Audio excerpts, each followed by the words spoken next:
میں یہ چاہتا ہوں کہ اس بار کے بیانات میں اب ہم رونے دھونے کو فوقیت نہ دیں. غم حسین تو تڑپاتا ضرور ہے لیکن ہم اپنے جذبوں کو جوان رکھنا چاہتے ہیں اور ہم چاہتے ہیں کہ اب حسینی کردار ادا کرنے کا وقت آ جائے, ہمارے جوانوں میں پھر وہ غیرت بیدار ہو جائے کہ ہم دین کی خاطر ہر مصیبت کو اور مشقت کو اٹھانے کے لیے تیار ہو جائیں. حسین اعظم روضہ رسول پر آئے, میرے آقا صلی اللہ علیہ وسلم کو سلام پیش کیا اور درد بھری آواز سے کہا, یا رسول اللہ, یا ابتا, اے میرے باپ. حضور کو اکثر وہ ابا کہہ کر کے ہی پکارتے تھے. میرے آقا کی بارگاہ میں پکار کر کے کہا, آپ کے مدینے سے مجھے نکلنا پڑ رہا ہے, میرے لیے مدینہ تنگ کر دیا گیا, میرے چھوٹے بچے لے کر کے میں روانہ ہو رہا ہوں. یہ کیفیت تو میرے آقا ہی جانے. قبر اطہر سے اس حسین کو رخصت ہوتا ہوا دیکھ کر میرے آقا پر کیا گزر رہی ہوگی, جس کے گردن کو میرے آقا نے بوسے لیے, جس کو سونگھا کرتے تھے, جس کو دوش پر بٹھایا کرتے تھے, جس کو سجدوں پر اپنی پشت پر بٹھایا کرتے. اس حسین کی رخصتی یقیناً غم کا ماحول تو تھا. میرے آقا صلی اللہ علیہ وسلم کے روضہ اطہر سے نکل کر سیدہ کائنات فاطمہ الزہرا رضی اللہ تعالیٰ عنہا جو جنت البقیع میں دفن تھیں, ان کے روضے پر آئے. اپنی ماں کی تربت پر آپ نے لپٹ کر کے رویا اور رخصتی کی اجازت مانگی اور کہا, آپ کا حسین اگر مدینہ چھوڑ رہا ہے تو صرف اس لیے کہ رسول اللہ کا یہ مدینہ خون سے آلودہ نہ ہو, مسلمانوں کا خون نہ بہے. میں مسلمانوں کا خون بہنا نہیں دیکھنا چاہتا اور مدینے کی حرمت کو پامال ہونے نہیں دینا چاہتا, مجھے اجازت دی جائے. حسین اعظم نے اپنی ماں سے اجازت لی, اپنے چھوٹے بچوں کا ایک قافلہ لے کر نکل پڑے. میرے عزیزوں, گھر والوں کا قافلہ جب مدینہ چھوڑ رہا ہے کیا کیفیت ہوتی ہے. ہم جیسے نکمے, ہم جیسے گنہگار صرف 7 دن یا 8 دن کے لیے عمرے پر مدینے جاتے ہیں تو چھوڑنے کا دل نہیں چاہتا. مدینے سے رخصت ہوتے ہیں تو آنسوؤں کی قطاریں لگ جاتی ہیں. کبھی ہم روزے کو دیکھتے ہیں, کبھی ہم بس میں آگے کا سفر دیکھ رہے ہوتے ہیں. مدینے کی سرحدیں نکلنے تک دل بار بار ہچکولے کھاتا رہتا ہے کہ مدینہ چھوٹ رہا ہے, مدینہ چھوٹ رہا ہے. ہم تو تمنا یہ لے کر کے جاتے ہیں کہ کاش مدینے میں موت آ جائے, میرے آقا کے قدموں میں دفن ہونا نصیب ہو جائے. لیکن جب رخصتی کا وقت آتا ہے, پوچھو حاجیوں سے کیا کیفیت ہوتی ہے, عمرہ کرنے والوں سے پوچھو. مدینے سے جب رخصت ہو کر کے آتے ہیں, میں نے خود دیکھا ہے حاجی کبھی کھمبوں کو پکڑ رو رہے ہوتے ہیں, کبھی دروازوں کو پکڑ کر, کبھی چمٹ کر کے اور بوسے دے کر کے رخصتی لے رہے ہوتے ہیں. حسین اعظم کا کیا حال ہوگا جن کا بچپنا اس مدینے میں گزرا ہے, جنہوں نے رسول اللہ کو نمازیں پڑھاتے وہاں دیکھا ہے, میرے آقا کو اللہ کی قرآن کی آیتیں سناتا ہوا انہوں نے وہاں دیکھا ہے, حدیثیں میرے آقا کی انہوں نے سنی ہیں, جن کا کھیلنا کودنا اس مدینہ طیبہ میں گزرا ہے جہاں میرے آقا صلی اللہ علیہ وسلم ان کے گھر آیا کرتے, جبرائیل ان کے گھر اترا کرتے. یہ ساری یادیں چھوڑ کر کے حسین اعظم ہجرت کر رہے تھے. میرے عزیزو, ہجرت معمولی چیز نہیں ہے, یہ الفاظ میں بیان بھی نہیں ہو سکتی. آپ اپنے گھر بیٹھے ہیں, اللہ آپ کے گھروں کو سلامت رکھے. میں جانتا ہوں گھر کو چھوڑنے کی کیفیت کیا ہوتی ہے. ہم جب اپنے گھر چھوڑ کر دوسری جگہ خدمت اسلام کے لیے بھی جا رہے ہوتے ہیں, مجھے یاد ہے وہ بات جب پڑھنے کے لیے ہم بچپن میں مدرسے جا رہے ہوتے تو پورا سفر ٹرین میں روتے ہوئے جاتے تھے. کبھی ماں کی شکل سامنے آتی, کبھی باپ کی شکل, کبھی دوست یاد آتے, کبھی بھائی یاد آتے. ہم جانے کے 1 مہینے تک وہاں روتے رہتے تھے. ہمیں معلوم ہے گھر کو چھوڑنے کی کیفیت کیا ہوتی ہے. اور وہ حسین اعظم اپنے اس مدینہ رسول کو چھوڑ کر جا رہے تھے جہاں ان کی ہزاروں یادیں تھیں, جہاں ان کی ہزاروں یادیں میرے آقا سے وابستہ تھیں. حسین اعظم کی ہجرت پر لاکھوں سلام. انہوں نے اگر ہجرت کیا بھی ہے تو دین مصطفیٰ کے لیے کیا ہے. اے جوانوں, تم سب اس بات کو یاد رکھ لینا, اگر مصطفیٰ کے دین پر کبھی آنچ آئے, اگر وطن چھوڑنا پڑے, ہجرت کرنا پڑے, تو ہجرت کو بھی ہم برداشت کر سکیں, اس لیے کہ صرف اور صرف دین کے لیے جس نے ہجرت کیا. وَمَنْ يُهَاجِرْ فِي سَبِيلِ اللَّهِ, اللہ قرآن میں فرماتا ہے جو اللہ کی راہ میں ہجرت کیا, اگر بیچ راستے بھی اس کی موت آ جائے, اللہ اس کا اجر تیار کر رکھا ہے. ہجرت کا بڑا اجر و ثواب بھی ہے. میرے عزیزو, دین مصطفیٰ کے لیے یہ اٹھایا حسین اعظم نے سارا کشٹ, ساری مصیبتیں, ساری مشقتیں. یہاں سے نکل کر کے مکہ مکرمہ کا سفر کیا. مکہ مکرمہ جب پہنچے, امام عالی مقام, یہ شعبان کا مہینہ تھا اور شعبان کے بعد ٹھیک رمضان آنے والا تھا. مکہ والوں نے استقبال کیا, اور اچھے سے سارے لوگ ملنے جلنے لگے اور کہا اچھا کیا آپ نے یہاں تشریف لائے، امن و امان کے ساتھ رہیں۔ یہاں تک تو معاملہ سب ٹھیک ہی تھا، امام حسین اگر مکہ ہی میں رہ جاتے، وہیں پر طواف کعبہ حرم کعبہ میں مقیم رہتے تو کچھ ہونا نہ تھا، لیکن کیا کریں، قدرت کا لکھا ہوا وہ غالب آ کر رہے گا۔ ان کی شہادت اچانک نہیں ہوئی ہے میرے عزیزو، حسین اعظم کی شہادت ان کے بچپن میں ہی مشہور ہو گئی تھی۔ حضور اکرم صلی اللہ علیہ وسلم حضرت ام سلمہ اپنی زوجہ کے پاس ایک شیشی میں تھوڑی سی مٹی لا کر کے دیتے ہیں اور کہتے ہیں اے ام سلمہ، جبرائیل میرے پاس آئے تھے اور انہوں نے کہا یا رسول اللہ، آپ کی امت آپ کے اس نواسے کو ایک جگہ پر قتل کر دے گی اور خون بہا دے گی۔ میں رونے لگا تو جبرائیل اس جگہ کی مٹی بھی لا کر مجھے دے گئے۔ ام سلمہ کہتی ہیں میرے آقا نے وہ مٹی مجھے دی اور کہا جس دن یہ مٹی سرخ ہو جائے سمجھ لینا اے ام سلمہ میرا بیٹا شہید ہو گیا، میرا نواسہ شہید ہو گیا۔ یہ کب میرے آقا نے بشارت دی تھی؟ جب حسین اعظم کی عمر ابھی 5 سال کی تھی۔ 5 سال کی عمر میں ہی ان کی شہادت کی خبر مشہور ہو چکی تھی۔ پھر بھی لوگ کہتے ہیں حضور کو پیٹھ پیچھے کا علم نہیں تھا، جو اپنے نواسے کی 50 سال بعد ہونے والی شہادت کی خبر دے رہے ہوں۔ میرے آقا صلی اللہ علیہ وسلم غیب دان نبی ہیں۔ آقا کونین صلی اللہ علیہ وسلم نے فرمایا تھا اور قدرت کا لکھا غالبانہ تھا۔ رمضان کا مہینہ چل رہا تھا، بیچ رمضان میں کوفہ والوں نے خط لکھنا شروع کیا۔ یہ کوفہ شہر ہے کیا؟ یہ سارا ماجرا یہ کوفہ میں آ کر کے اٹکتا ہے۔ کوفہ والے ایک ایسا شہر ہے جس کو تقریباً 14 یا 16 ہجری میں بسایا گیا تھا، اور ان لوگوں کی فطرت میں اس طرح عیب نکالنا یا فوراً کسی کا ساتھ چھوڑ دینا یہ دغا بازی پہلے سے رہی اور شاید آج تک بھی ہوگی، آج تک بھی رہی ہو۔ کوفی لوگ اس طرح کی دغا بازیاں کرتے رہے، لیکن وہ شیعان علی میں سے تھے، حضرت علی کی محبت کا دعویٰ کرتے تھے۔ تو حضرت امام حسین کا مدینے سے ہجرت کر کے مکہ آنا جیسے ان کو پتہ چل گیا کہ امام حسین نے یزید کی بیعت نہیں مانی، تو کوفہ والے بھی یزید کو نہیں مانتے تھے۔ انہوں نے کہا کہ اچھا ہو گیا ہمارے اوپر کوئی امام نہیں ہے، ہم خط لکھ کر کے حسین اعظم کو یہاں بلاتے ہیں، کوفہ میں ان کے ہاتھ پر بیعت کر کے ان کی خلافت کا اعلان کر دیں گے اور پھر دھیرے دھیرے یزید کو بھی ختم کر دیں گے اور ساری جگہوں پر ایک ہی خلافت قائم ہوگی اور وہ ہوگی حسین اعظم کی خلافت۔ کوفہ والوں نے یہ سوچ کر کے خط لکھنا شروع کیا اور حضرت امام حسین کو کہا ہم آپ کے باپ کے وفادار ہیں، آپ کے بڑے بھائی کے وفادار ہیں، آپ تشریف لے آئیں۔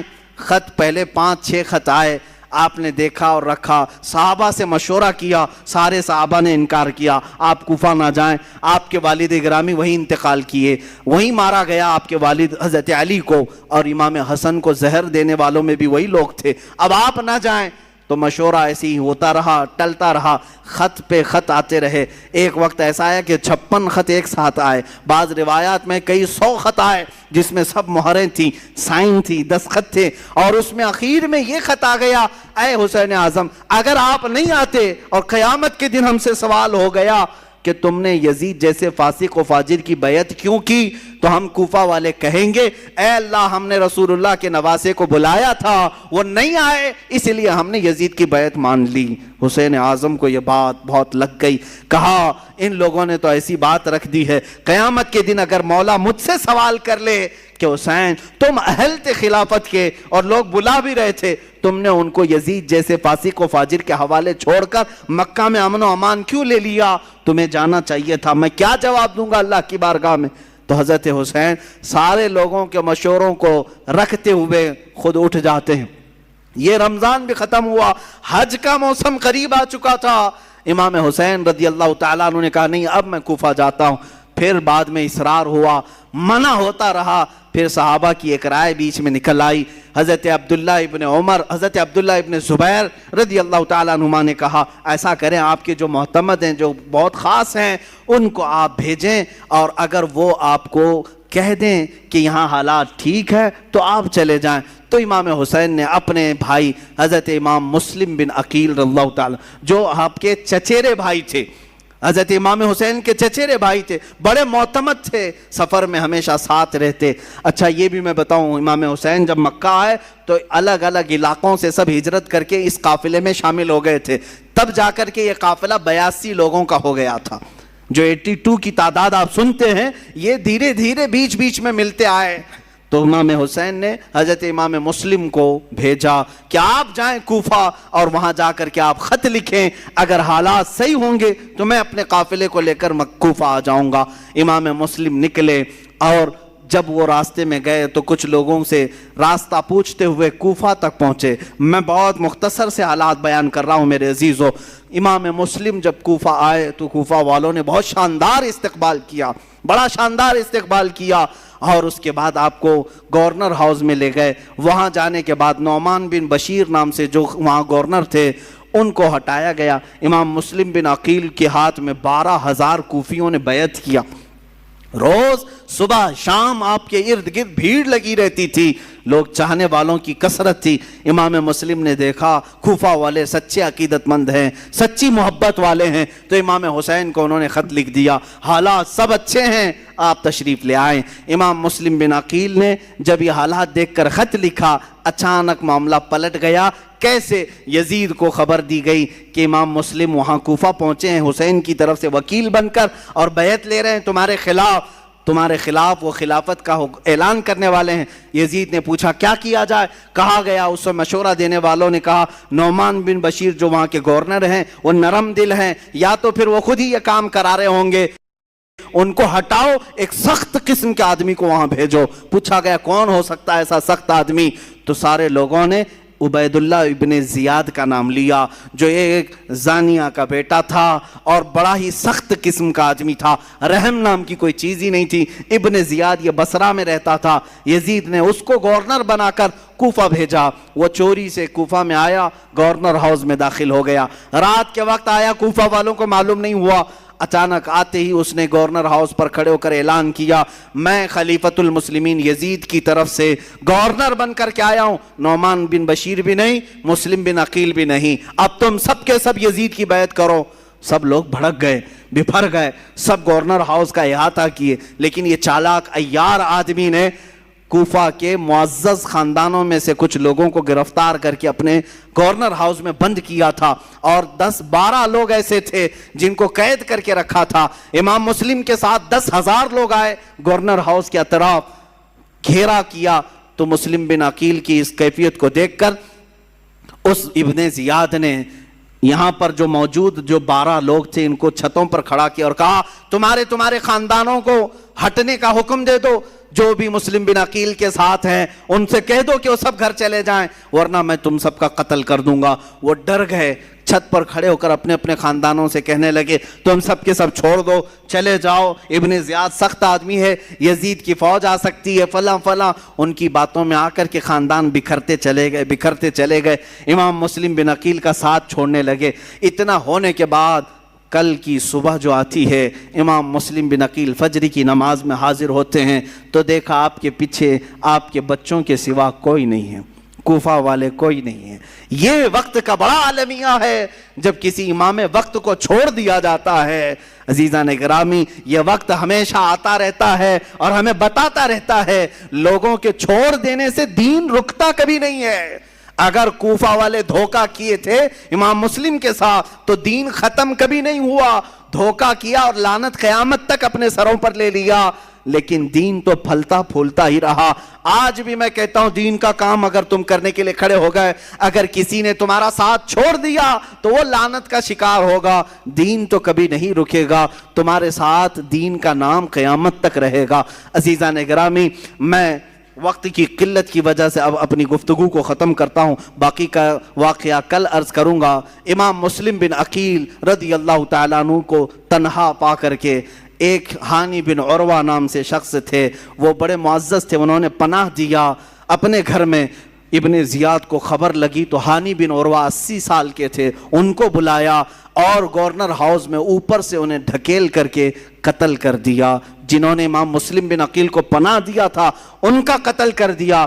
پورے کوفہ میں بڑے بڑے لوگوں کا قتل کر کے لاشوں کو لٹکایا. یہی تو ماب لنچنگ کی ویڈیو جو کی جاتی ہیں آج ڈرانے کے لیے, بھائے دکھانے کے لیے کہ مسلم بن عقیل کے ساتھ یہی کیا گیا تھا، بڑے بڑے سرداروں کا قتل کر کے ان کی لاشوں کو لٹکا کر کے لوگوں کو ڈرایا جاتا تھا، دیکھو اگر تم بھی باز نہیں آئے یہی حال تمہارے ساتھ بھی ہوگا، ایسی لٹکائی جائے گی لاشیں۔ عزیزان گرامی، جو حسینی ہوتے ہیں وہ اس طرح کی موب لنچنگ سے کبھی ڈرتے نہیں ہیں، خوف نہیں کھاتے ہیں۔ آج بھی یہی کیا جا رہا ہے، جگہ جگہ پر مسلمانوں کو مار کر کے ان کی ویڈیو وائرل کی جاتی ہے۔ خوف نہ کھانا ہے مسلمانوں، جو مارے جائیں گے وہ شہادت کا مقام پائیں گے انشاءاللہ، اور جو ظلماً قتل کیے جائیں گے وہ جامع شہادت نوش کریں گے، اور باقی رہنے والے خوف اپنے دل سے نکالیں۔ اگر ہمارے 1000 ٹکڑے بھی ہو جائیں تو اسلام کے درخت کو کوئی آنچ نہیں آ سکتی۔ اس کی حفاظت تو اللہ نے اپنے ذمہ کرم پر لیا۔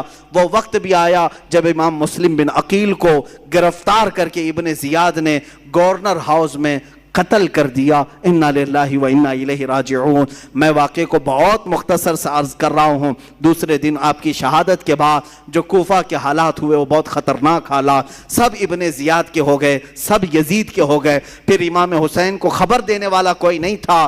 وہ مظلوم امام، وہ میرے آقا کا سبط، وہ رسول اللہ کے نواسے، ان کو پتہ نہیں چلا، لیکن آپ سفر کے لیے نکل پڑے۔ پہلا خط پا کر کے ہی وہ کوفہ کے لیے نکل پڑے تھے، اور بیچ راستے میں ہی وہ کربلا کا میدان آتا ہے۔ انشاءاللہ العزیز کربلا کے جو خونی مناظر ہیں وہ کل عرض کیے جائیں گے۔ اللہ اہل بیت کی ان قربانیوں کو قبول فرمائے، ان کی قربانیوں کے صدقے مولا ہم سب کے جذبوں کو جوان فرمائے، مولا ہمارے اندر سے بزدلیوں کو دور کرے، اللہ تعالی ہمارے بازوؤں میں قوت حیدری عطا فرمائے، حسین اعظم کی شجاعت عطا فرمائے، حسن مجتبیٰ کی اللہ تعالی ہمیں سیادت عطا فرمائے۔